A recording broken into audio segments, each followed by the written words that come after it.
Police శాఖ అధికారులే ఇందులో కుట్రల్లో తుదముట్టించాలన్న కుట్రలో మరి ప్రముఖ పాత్రధారులు కాబట్టి ఇంకా పెద్ద పెద్ద వాళ్ళు ఉన్నారు కాబట్టి చూద్దాం. ముందు ఈరోజు ఏమవుతుందో చూద్దాం. ఇక ముఖ్యంగా ఈరోజు మున్సిపల్ శాఖ మంత్రి నారాయణ గారికి నా హృదయపూర్వక ధన్యవాదాలు తెలియజేసుకోవాలి. నేను లాస్ట్ వీక్ మనం కలిసినప్పుడు చెప్పా, నారాయణ గారిని అభ్యర్థించాను, ఆకివీడిని కూడా మీరు కన్సిడర్ చేయాలి, కొత్తగా మున్సిపాలిటీ అయింది. అలాగే ప్రతి నియోజకవర్గం హెడ్ క్వార్టర్ కూడా అన్నిట్లోనూ మున్సిపాలిటీలు ఉండవు కదా, కొన్ని మేజర్ పంచాయతీలు ఉంటే ఆ మేజర్ పంచాయతీ మున్సిపాలిటీ అవ్వడానికి ఎలిజిబిలిటీకి దగ్గరగా ఉన్నవి కన్సిడర్ చేస్తే కూడా బాగుంటుందని వారిని అభ్యర్థించడం జరిగింది.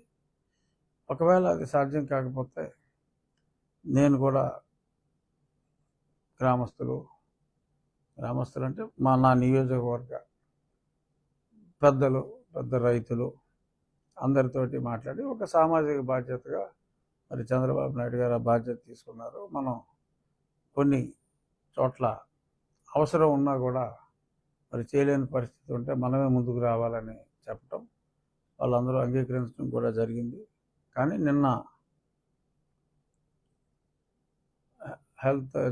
హెల్త్కి సంబంధించిన వాళ్ళు, పబ్లిక్ హెల్త్ డిపార్ట్మెంట్, నారాయణ గారి డిపార్ట్మెంట్ అది కూడా, సో వాళ్ళు మనకి ఆకివీడు ఉండి 2 చోట్ల కూడా అప్రూవల్ వచ్చింది. మీరు తగిన ప్రదేశాన్ని సూచిస్తే హ్యాండ్ ఓవర్ చేస్తే ఇమ్మీడియట్గా as per the standard design ప్రకారం మేము కంప్లీట్ చేసి అట్ ద ఎర్లియస్ట్ ఆపరేషన్స్ ప్రారంభిస్తామని చెప్పారు. సో చాలా చాలా సంతోషం. పేదవాడికి పట్టెడు అన్నం పెట్టాలి అనే మరి పెద్ద ఆయన సంకల్పం ఏదైతే ఉందో దానికి అనుగుణంగా చంద్రబాబు నాయుడు గారు అన్నమాట ప్రకారం స్టార్ట్ చేయటం, మా రిక్వెస్ట్ మేరకు నా నియోజకవర్గానికి 2 చోట్ల ఈ క్యాంటీన్ ఇవ్వటం, మేము కూడా గతంలో సూచించినట్టుగా ప్రతిరోజు కనీసం ఒక పూట వారి తల్లిదండ్రుల పేరు మీద కానీ, వారి వివాహ వార్షికోత్సవం కావచ్చు, పుట్టినరోజు కావచ్చు, ఏదో ఒక రోజు ఒక మీల్ని, అయితే లంచ్ లేకపోతే డిన్నర్, ఏదో ఒక మీల్ని ప్రతి ఒక్కళ్ళు అడాప్ట్ చేసుకోవాలని చెప్పి ఆల్రెడీ మేము చెప్పడం జరిగింది. డెఫినెట్గా వీఆర్ ఎక్స్పెక్టింగ్ హ్యూజ్ రెస్పాన్స్. నా నియోజకవర్గమే కాదు, చాలా చోట్ల కూడా ఎంతోమంది, ఎస్పెషల్లీ విదేశాల్లో ఉన్న వాళ్ళకి మరి వాళ్ళ తల్లిదండ్రుల పేరు మీద ఇటువంటి కార్యక్రమం, వారు తల్లిదండ్రులు పుట్టినరోజు కావచ్చు, ఒకవేళ వారు ఈ లోకాన్ని విడిచి వెళ్ళిపోతే అక్కడ మరి కర్మ చేసినా కూడా మరి ఇంట్లో సరే పూజారి లేకపోతే కనీసం సీడీ పెట్టుకుని కర్మ చేసినా మరి 10 మందిని పిలిస్తే వచ్చే పరిస్థితి లేదు అక్కడ. సో వారి ఆత్మశాంతికి ఇక్కడ వారి పట్టణంలో లేకపోవచ్చు, లేదంటే వారి మండలంలోనో వారు నివసించిన ప్రదేశంలోనో ఎక్కడో దగ్గర వారి పేరిట ఒక మీల్, ఒక పూట, లేదు స్తోమత బాగుంది ఆ రోజు లంచ్ డిన్నర్ కూడా స్పాన్సర్ చేస్తే, రాష్ట్ర ప్రభుత్వం ఇవాళ ఆర్థికంగా మరి ఎంతో కష్టాల్లో ఉంది. మరి ఉక్కిరి బిక్కిరి చింపిన విస్తరలా చేశారు గత పాలకులు.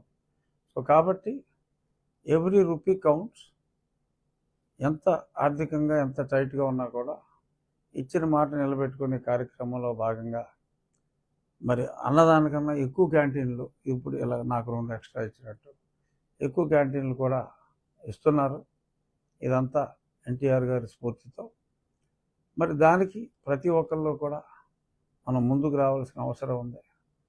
కుదిరితే ప్రజల చేత నడపబడే కార్యక్రమంలాగా ఇది రాబోయే కొద్ది నెలల్లో మారితే ఇంకా బాగుంటుంది. మన మానవత్వాన్ని మనం చాటుకున్నట్టు ఉంటుంది.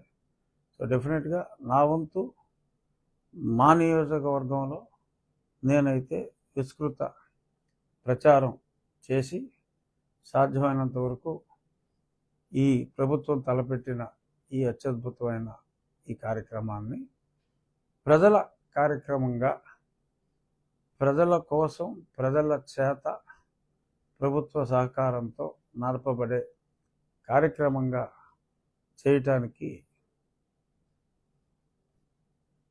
ఒక చంద్రబాబు నాయుడు గారి తరపున, ముఖ్యమంత్రి గారి తరపున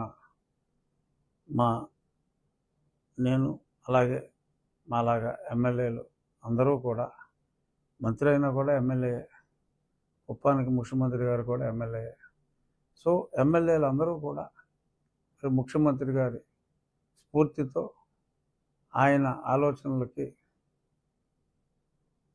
ఒక స్ఫూర్తినిచ్చేలా డైరెక్ట్గా ముఖ్యమంత్రి గారిని కలిసి ₹1 ఇచ్చేవాళ్ళు ఉంటారు, అది మంచిది. కానీ మనం అందరూ ₹1 ఇచ్చే పరిస్థితి లేదు.